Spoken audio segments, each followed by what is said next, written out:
The laughter echoed off the marble walls of Seattle's Pike Place Market like a slap, harsh and dismissive, cutting through the gentle melody that had been floating from the corner where an old man sat with his weathered guitar.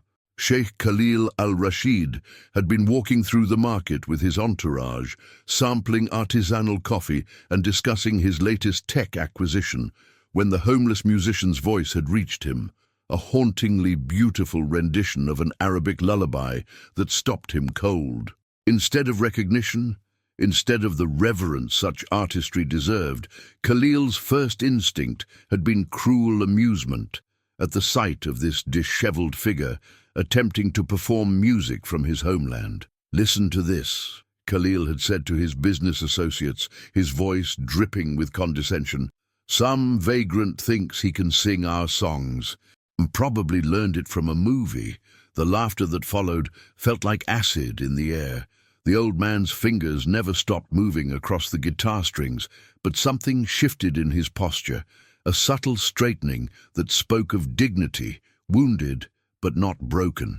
When he looked up, his eyes met Khalil's across the small crowd that had gathered, and in that moment, the billionaire felt the world tilt beneath his expensive Italian shoes.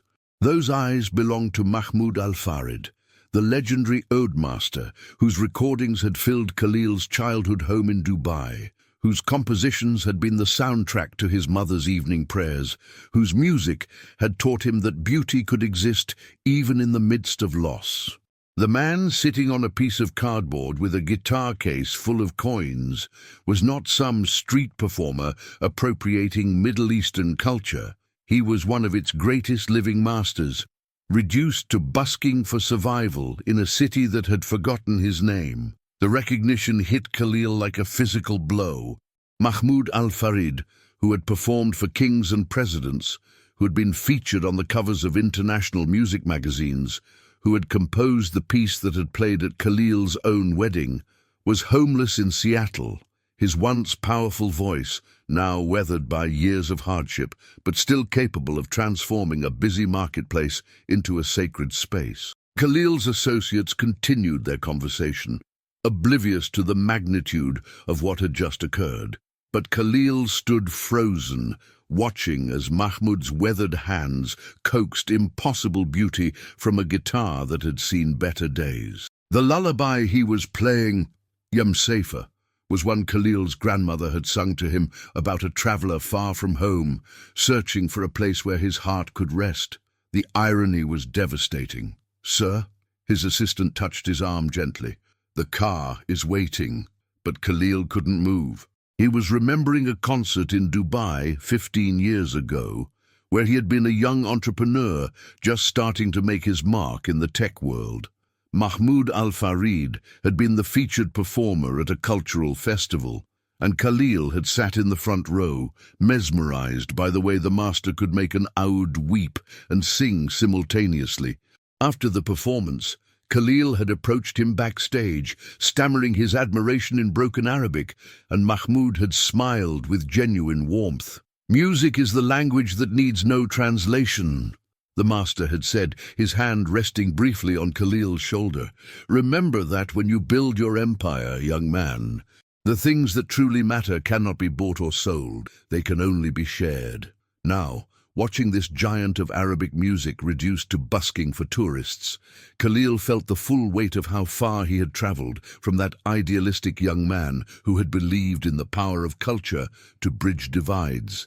His empire had grown beyond his wildest dreams. Tech companies across 3 continents, real estate holdings in major cities, investments that generated more money in a day than most people saw in a lifetime.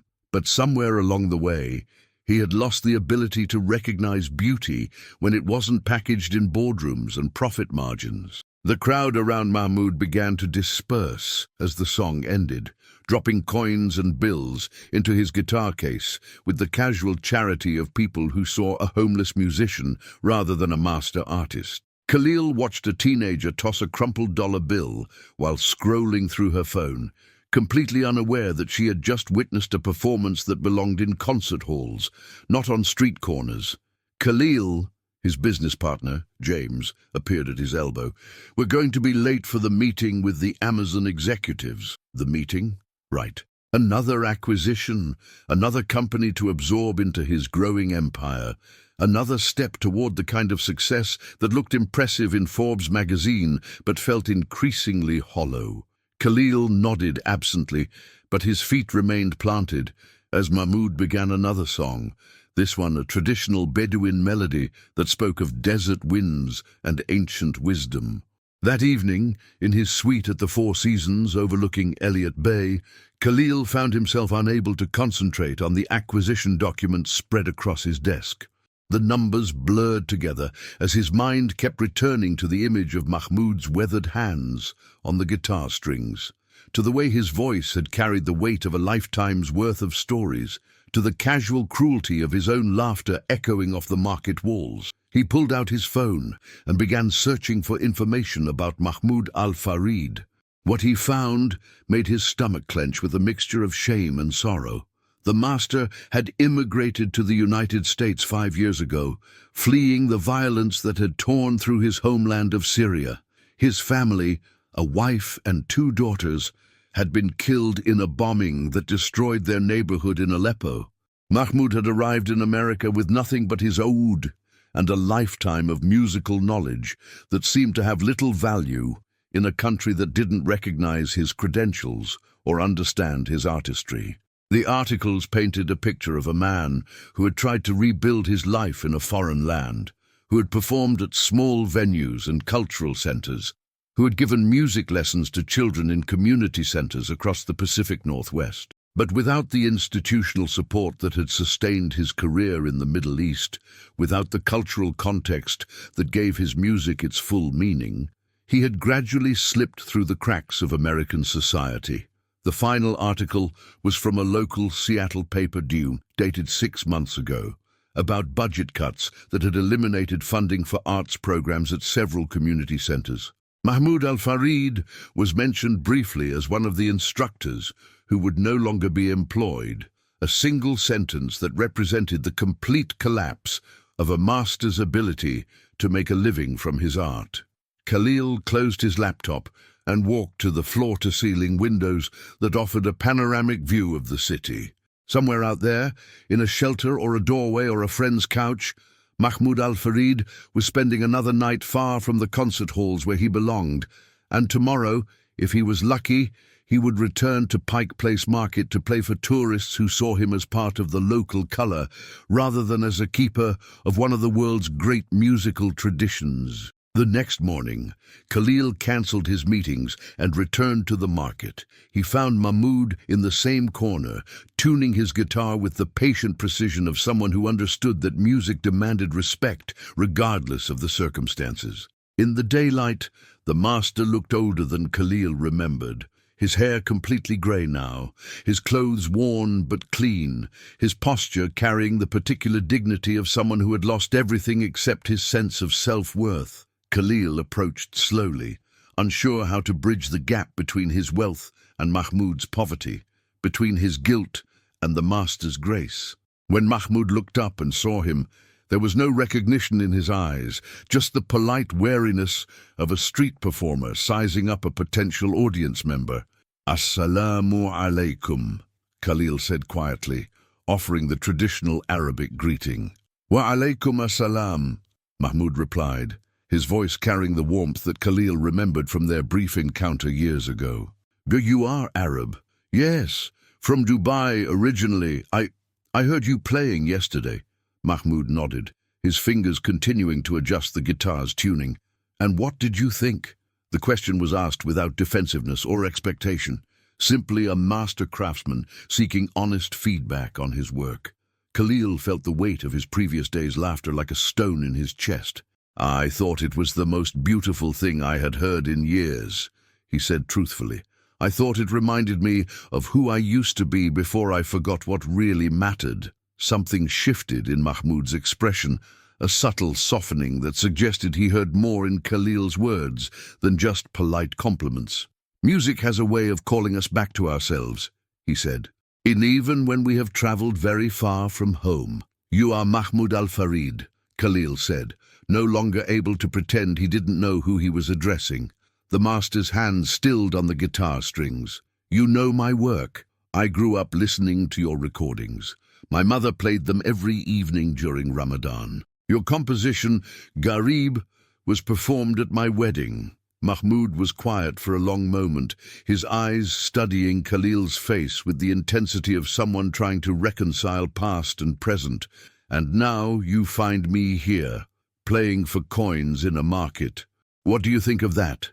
The question carried layers of meaning about dignity and circumstance, about the arbitrary nature of success and failure, about the way the world could forget even its greatest artists if they fell outside the narrow definitions of value that dominated modern society. "I think," Khalil said carefully, "that I am ashamed of myself for not recognizing a master when I saw one, and I think that if you are willing to accept it, I would like to help change your circumstances."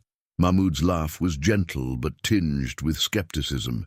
"Help how? With charity, with pity. I've learned that both can be more destructive than poverty."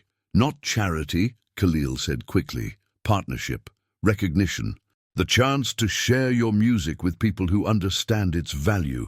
Over the next hour, sitting on a bench overlooking Puget Sound, while the morning ferry traffic created a gentle rhythm in the background, Khalil outlined an idea that had been forming in his mind since the previous evening. He wanted to create a cultural foundation that would support immigrant artists who had been displaced from their homelands, providing not just financial assistance, but platforms for sharing their work with American audiences hungry for authentic cultural experiences. "Think of it as cultural preservation through technology," Khalil explained, his business instincts kicking in as he saw Mahmoud's interest growing. "Or did we create digital archives of traditional music? We connect master artists with students around the world. We use streaming platforms to reach audiences who would never encounter this music otherwise." Mahmoud listened without interruption, his weathered hands folded in his lap, his eyes focused on the water where seagulls dove for fish with the same precision he brought to his musical performances.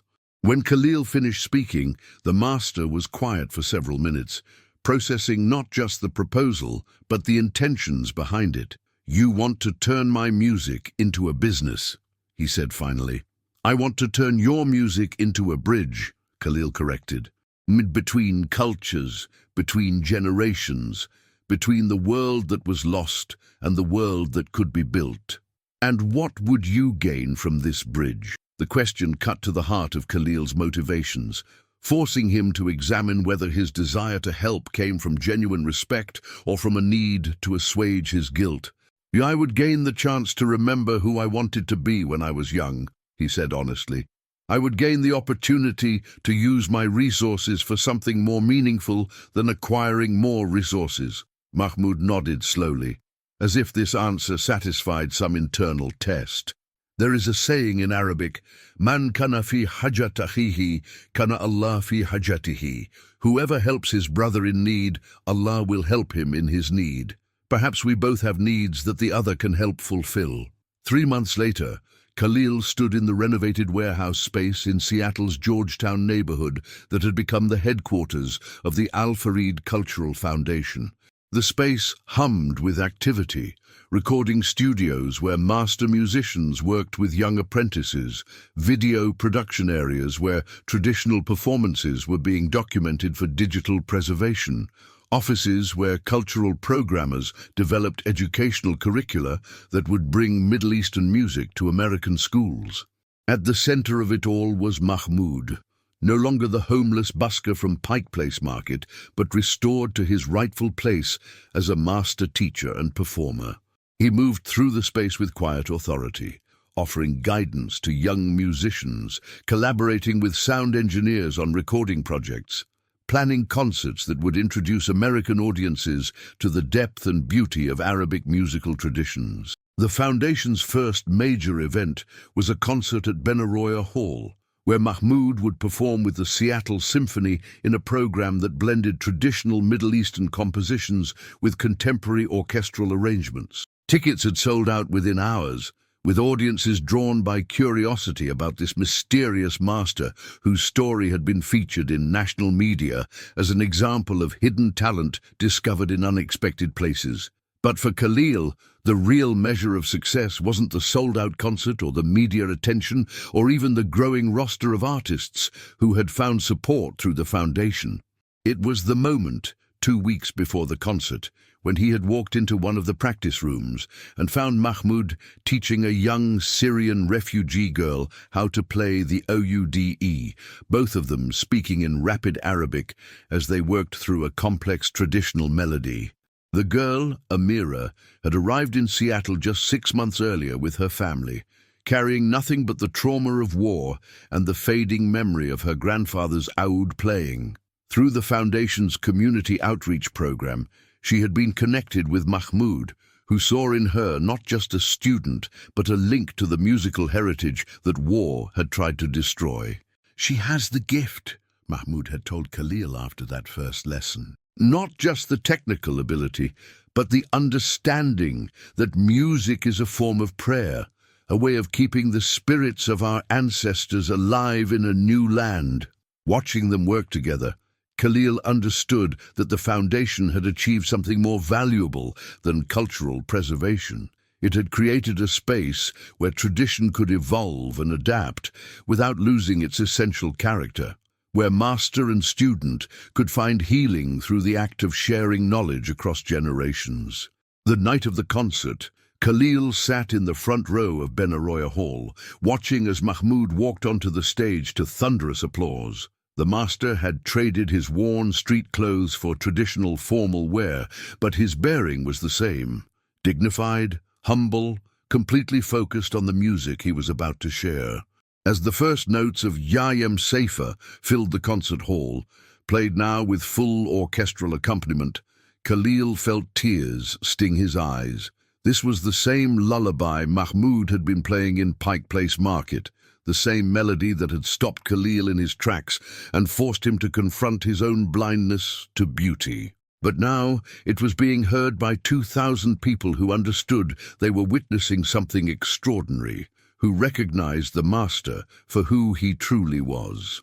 During the intermission, Khalil was approached by Dr. Sarah Chen, the ethnomusicologist from the University of Washington, who had helped design the Foundation's educational programs.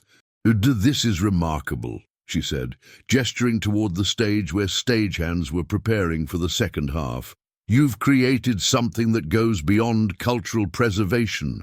You've created a model for how immigrant communities can maintain their traditions while contributing to American cultural life." The observation pleased Khalil, but what moved him more was seeing the audience during the second half of the concert. There were elderly Middle Eastern immigrants who wept openly as Mahmoud performed songs from their childhood. Young Arab Americans who were hearing their heritage presented with the respect and sophistication it deserved, and non-Arab audience members who were discovering the emotional power of music that transcended language and cultural barriers. In the front row, he spotted Amira sitting with her family, her eyes never leaving Mahmoud's hands as he coaxed impossible beauty from his oud. Next to her sat other young musicians who had found their way to the Foundation: a Lebanese teenager who played traditional percussion, a Palestinian college student who was documenting oral histories through song, an Iraqi immigrant who was adapting ancient melodies for contemporary instruments. These young artists represented the Foundation's true legacy, not just the preservation of traditional forms, but their evolution and adaptation for new contexts and new audiences. They were proof that culture was not a museum piece to be protected from change, but a living force that grew stronger when it was shared and reimagined by each new generation. After the concert, at the reception in the Symphony Hall's lobby, Khalil found himself in conversation with potential donors and cultural leaders from across the Pacific Northwest. The Foundation's work had attracted attention from other cities interested in replicating the model, from universities seeking to incorporate traditional music into their curricula, from technology companies looking for meaningful ways to support immigrant communities. But the conversation that mattered most was the one he had with Mahmoud in a quiet corner of the reception, away from the crowd of admirers and supporters. "Do you remember what you told me 15 years ago in Dubai?" Khalil asked. "About music being the language that needs no translation?" Mahmoud smiled, his eyes bright with the satisfaction of someone who had seen his life's work validated in ways he had never expected. "I remember. I also remember telling you that the things that truly matter cannot be bought or sold, only shared. I think I'm finally beginning to understand what you meant." "Understanding is the beginning," Mahmoud said, "but wisdom comes from acting on that understanding, from using whatever gifts we have been given to lift up others. You have done that, my friend. You have taken your wealth and turned it into something that serves beauty and preserves memory." 6 months after the concert, Khalil stood in the Foundation's newest space, a community center in Los Angeles that served the large Middle Eastern immigrant population in that city. The Al-Farid Cultural Foundation had expanded beyond Seattle, establishing programs in 4 major American cities where displaced artists could find support and audiences could discover the richness of Middle Eastern cultural traditions. The Los Angeles Center buzzed with activity on this particular evening. Children's music classes in one room, adult language lessons in another, a recording session where a master calligrapher was documenting traditional Islamic art forms for digital preservation. In the main performance space, Mahmoud was rehearsing with a group of young musicians for a concert that would blend traditional Arabic music with contemporary American influences. Watching the rehearsal, Khalil reflected on the journey that had brought him to this moment. It had started with cruel laughter in a Seattle market, with the casual dismissal of beauty he had been too blind to recognize.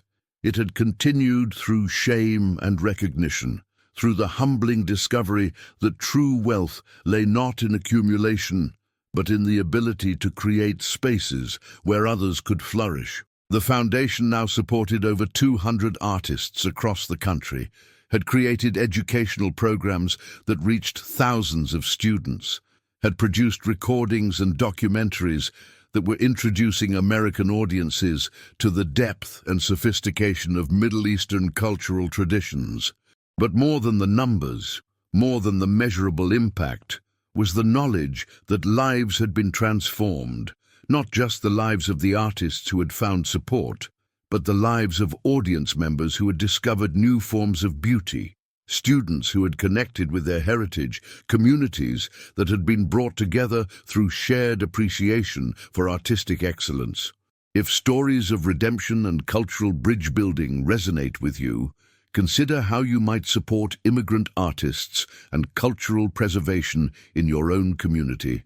Sometimes the most profound transformations begin when we recognize that our assumptions about value and worth might be preventing us from seeing the extraordinary in the seemingly ordinary. As the rehearsal concluded and the musicians began packing their instruments, Khalil approached Amira, who had traveled from Seattle for the concert.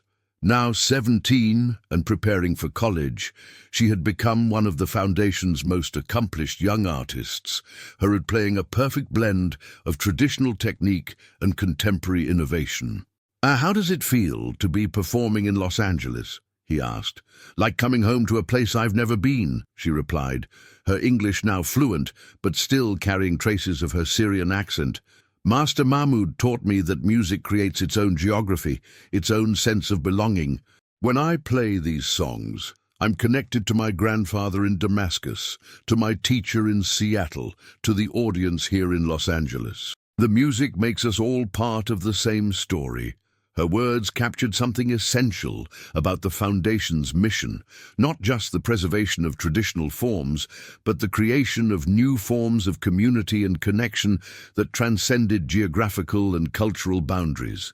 Through music, through the patient work of teaching and learning, through the simple act of recognizing and supporting artistic excellence wherever it appeared, they had built bridges that spanned continents and generations.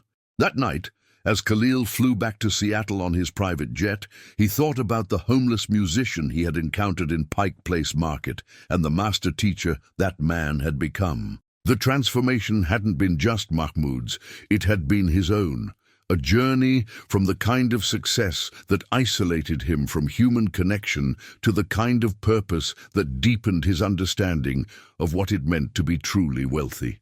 The plane climbed through the clouds above Los Angeles, carrying him back to the city where his journey of discovery had begun. Below, the lights of the sprawling metropolis stretched to the horizon, each point of light representing a life, a story, a potential for beauty and connection that might be waiting to be discovered by someone willing to listen, to see, to recognize the extraordinary that often hid in plain sight. In his briefcase was a folder containing proposals for expanding the Foundation's work, partnerships with major universities, collaborations with streaming platforms that could bring traditional music to global audiences, educational initiatives that would train the next generation of cultural preservationists.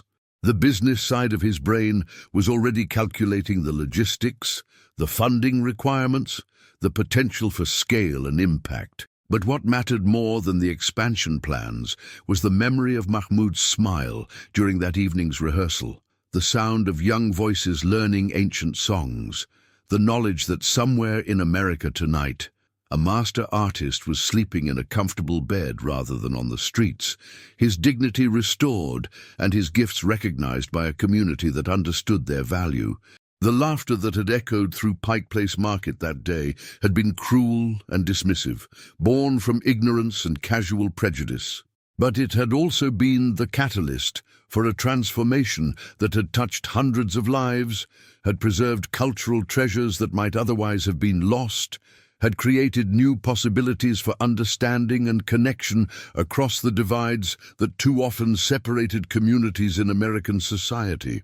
As the plane descended towards Seattle, Khalil offered a silent prayer of gratitude for the homeless musician who had taught him that true wealth could not be measured in dollars, but in the depth of one's commitment to recognizing and nurturing the beauty that existed in every human heart. Sometimes the greatest gifts came disguised as the most humble packages, and sometimes the most important lessons were taught by teachers we almost walked past without noticing. If you've been moved by this story of cultural preservation and second chances, consider supporting organizations that help immigrant artists maintain their traditions while building new lives in America. The next time you encounter street performers or community artists, remember that you might be witnessing mastery that deserves recognition rather than casual dismissal. Sometimes the most profound beauty exists in the spaces we least expect to find it, waiting for someone with the wisdom to listen and the courage to act on what they hear.